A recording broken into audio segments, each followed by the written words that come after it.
Selamat datang dalam sesi bacaan buku harian Santa Faustina.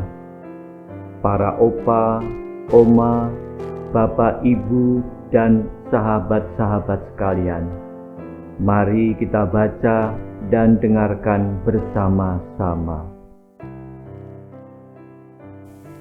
Buku harian Santa Faustina nomor 61 sampai 65. Oh Yesus, aku bersyukur kepadamu atas rahmat agung ini, yakni bahwa Engkau sendiri telah berkenan memilih seorang Bapa pengakuan bagiku, dan bahwa Engkau telah membuat aku mengenalnya melalui penglihatan, bahkan sebelum aku berjumpa dengannya. Ketika aku mengaku dosa pada Pastor Andras, aku berpikir bahwa aku akan dibebaskan dari kewajiban untuk mengikuti inspirasi-inspirasi batin ini. Pastor Andras menjawab bahwa ia tidak dapat membebaskan aku darinya.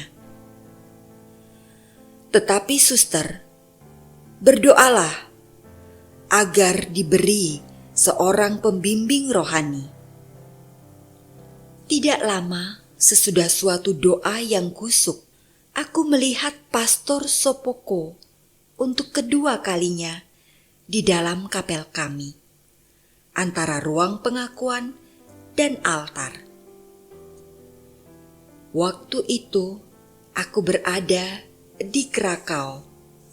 Dua penglihatan ini membesarkan semangatku, apalagi ketika aku berjumpa dengan dia, persis seperti aku telah melihat dia dalam penglihatan-penglihatan yang pertama di Warsawa, waktu probasiku yang ketiga, dan yang kedua di Krakau.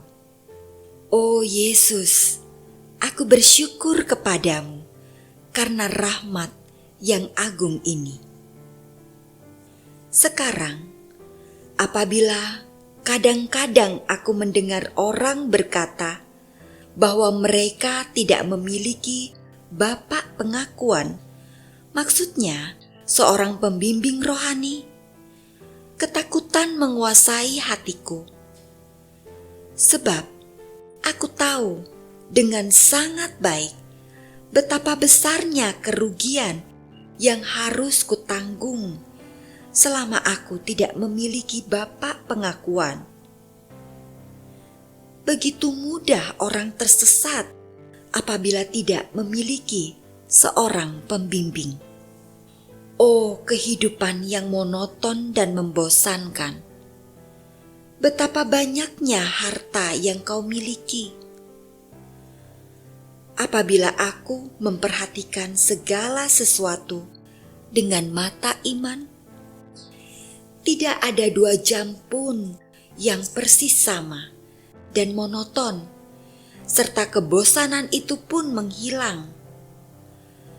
Rahmat yang diberikan kepadaku pada jam ini tidak akan terulang pada jam berikutnya. Bisa saja rahmat itu diberikan lagi kepadaku, tetapi kiranya itu bukan rahmat yang sama. Waktu terus berjalan, tidak pernah kembali lagi. Apapun yang terkandung di dalamnya tidak pernah akan berubah. Ia dimeteraikan dengan suatu meterai kekal. Pastor Sopoko pasti sangat dikasihi oleh Allah. Aku mengatakan hal ini karena aku sendiri telah mengalami betapa banyak Allah membela dia pada kesempatan-kesempatan tertentu. Ketika aku menyaksikan hal ini, Aku sangat bersuka cita bahwa Allah memiliki orang-orang pilihan seperti dia. Wisata ke Kalwaria. Tahun 1929, aku tiba di Vilnius untuk selama 2 bulan menggantikan seorang suster yang telah pergi untuk probasi ketiganya. Namun, aku tinggal lebih dari 2 bulan. Pada suatu hari, Muder Superior, karena ingin memberiku sedikit kesenangan, memberiku izin bersama seorang suster lain pergi ke Kalwaria untuk napak tilas, sebagaimana biasa mereka katakan. Saya sangat bersuka cita meskipun perjalanan itu tidak terlalu jauh. Muder Superior menghendaki agar kami pergi dengan kapal sungai.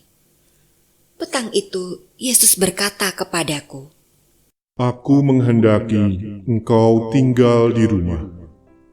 Aku menjawab, "Yesus, segala sesuatu sudah disiapkan bagi kami untuk berangkat besok pagi. Apa yang harus kulakukan sekarang?" Tuhan menjawab, "Perjalanan ini akan merugikan jiwamu." Aku menjawab kepada Yesus, "Engkau dapat menemukan jalan keluar. Aturlah segala sesuatu sedemikian rupa sehingga kehendakmu akan terlaksana." Pada saat itu, terdengarlah bunyi bel, tanda waktu untuk pergi tidur. Sekilas, aku memandang Yesus, lalu pergi ke kamarku. Keesokan harinya, cuaca sangat indah, dan rekan susterku penuh dengan sukacita membayangkan kenikmatan besar yang akan kami alami dalam menyaksikan segala pemandangan. Tetapi aku yakin bahwa aku tidak akan pergi, meskipun sejauh itu tidak ada halangan apapun. Kami harus menyambut komuni kudus lebih awal dan berangkat langsung sesudah doa syukur. Tetapi pada waktu komuni, mendadak cuaca berubah. Awan kelam menutupi langit dan hujan turun dengan amat lebat. Setiap orang heran akan perubahan cuaca yang begitu mendadak. Muder Superior berkata kepadaku, "Suster-suster, saya sangat sedih bahwa kamu tidak dapat pergi." Aku menjawab, "Muder, sungguh tidak masalah bahwa kami tidak dapat pergi. Allah menghendaki agar kami tetap di rumah. Tetapi tidak seorang pun tahu bahwa karena keinginan Yesus sendirilah aku harus tinggal di rumah." Aku mengisi seluruh hari itu untuk hening dan bermeditasi sambil bersyukur kepada Tuhan karena telah menahan aku di rumah. Pada hari itu, Allah memberi banyak penghiburan surgawi. Pada sewaktu-waktu di masa novisiat, ketika Muder pembimbing menyuruhku bekerja di dapur, aku sangat bingung karena aku tidak biasa menangani panci-panci yang sangat besar. Tugas paling sulit bagiku adalah menuangkan air dari panci berisi kentang. Kadang-kadang separuh kentangnya tumpah.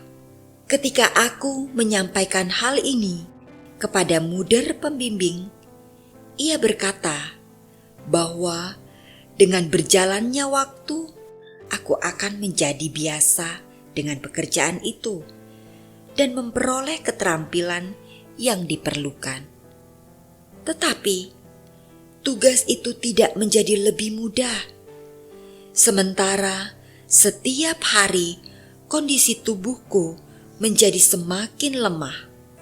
Maka aku selalu menghindar apabila tiba saatnya menuangkan air dari panci berisi kentang. Para suster memperhatikan bahwa aku menghindari tugas ini dan sangat heran. Mereka tidak tahu bahwa aku tidak dapat menolong, biarpun aku mengerahkan seluruh tenaga dan tidak peduli akan diriku sendiri. Pada tengah hari, ketika berlangsung pemeriksaan batin, aku mengeluh kepada Allah mengenai kerapuhan tubuhku.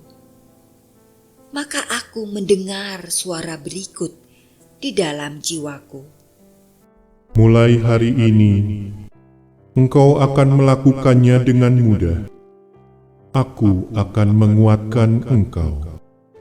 Petang itu, ketika tiba waktunya untuk menuangkan air dari panci berisi kentang, aku bergegas menjadi orang pertama yang melakukannya, karena aku percaya akan kata-kata Tuhan. Aku mengangkat panci dengan mudah dan menuangkan air dengan sempurna.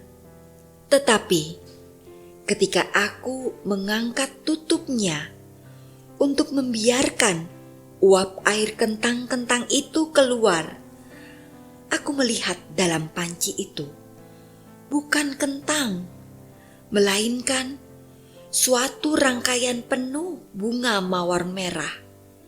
Indah, tak terlukiskan. Belum pernah aku melihat bunga mawar seperti itu sebelumnya. Karena sangat heran dan tak mampu memahami makna semua ini, aku mendengar suara dalam hatiku yang berkata, Aku mengubah pekerjaan yang sedemikian berat bagimu menjadi buket-buket bunga yang amat indah, dan keharumannya naik ke tahtaku. Sejak itu, aku berusaha menuangkan air kentang sendiri. Tidak hanya selama pekan, aku mendapat giliran memasak, tetapi juga untuk menggantikan suster-suster lain kalau tiba giliran mereka. Dan aku tidak hanya mampu melakukannya, tetapi aku berusaha menjadi orang pertama yang menolong dalam setiap tugas lain yang berat. Sebab aku telah mengalami betapa pekerjaan ini sangat berkenan di hati Allah.